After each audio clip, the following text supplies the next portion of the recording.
Alhamdulillah wa syukurillah. Sampai detik ini, saat ini, kula panjenengan semua masih diberikan kesempatan oleh Allah untuk bersama-sama silaturahim wonten ing majelis niki dengan acara doa bersama.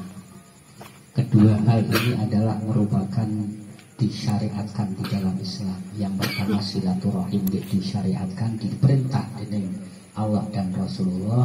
Yang kedua berdoa, ini lebih-lebih sangat diperintah sekali kita oleh Allah Subhanahu wa Ta'ala. Karena doa itu artinya adalah kita memohon kepada Allah.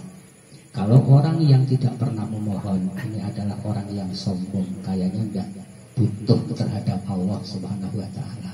Oleh karena itulah mudah-mudahan di majelis ini tercatat sebagai ibadah kita terhadap Allah Subhanahu wa Ta'ala. Amin ya rabbal alamin. Yang pada saatnya nanti sebagai bekal kita menghadap Allah Subhanahu wa Ta'ala. Yang kedua, semoga sholawat serta salam senantiasa dilimpahkan kepada beliau, junjungan kita Nabi Agung Muhammad Sallallahu Alaihi Wasallam, Nabi akhir zaman, penutup sekalian Nabi, dan tidak ada Nabi lagi setelah Kanjeng Nabi Muhammad Sallallahu Alaihi Wasallam. Wajib bagi kita umat Islam, karena bahwa Rasul juga sering menyampaikan dulu bahwa setelah Nabi banyak ada orang-orang umatnya yang mengaku dirinya jadi Nabi. Bahkan di Indonesia saja sudah berapa kali orang yang mengaku jadi Nabi. Dan kita sebagai umat Islam wajib tidak percaya. Walaupun bisa terbang di angkasa, berjalan di atas air, apapun kau bisa mengeluarkan uang bermiliar-miliar, tetap wajib tidak percaya. Inilah merupakan satu konsep daripada kajian kita sekalian, karena bahwa Rasul ada Rasulullah Muhammad penutup sekalian Nabi. Nuwun sewu para bapak saha sedherek ingkang kawula hormati lan kawula mulyakaken. Sekedhik wonten ing kesempatan menika kula tak ingin menyampaikan dan membahas satu kalimat yang sering kita baca. Apa sih kalimatnya? La haula wala quwwata illa billahil aliyyil azim. Insyaallah itu yang nanti akan kita bahas. Namun sebelum itu perlu diketahui bahwa saat ini sejak kira-kira beberapa sejarah bulan berapa yang namanya musibah wabah pandemi ini sampai sekarang kelihatannya masih muter boten rambung-rambung. Entah kapan wallahu alam, kita tidak akan pernah tahu. Paling kemampuan kita hanya mohon kepada Allah Subhanahu wa Ta'ala. Saya punya satu kisah. Dulu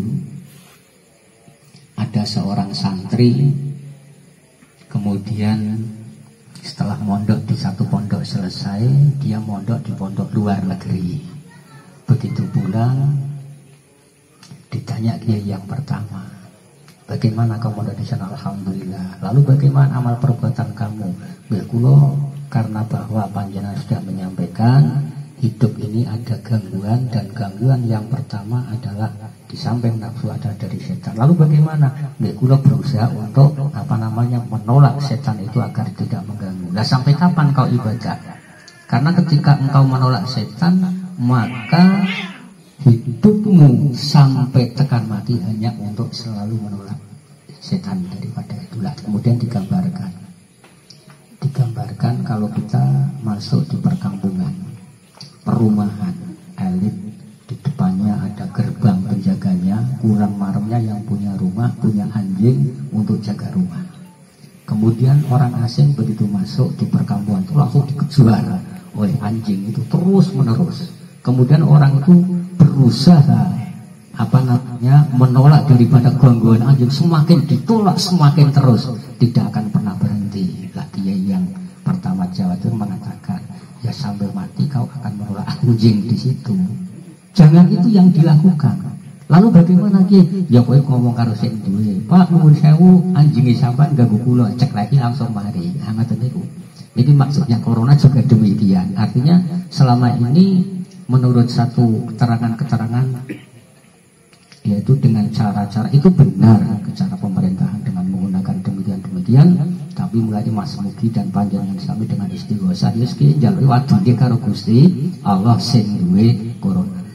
Nah, sementara kalau kita melihat satu peristiwa itu yang kemarin kita sampaikan pada waktu khutbah akan datang silih berganti sejak zaman dulu.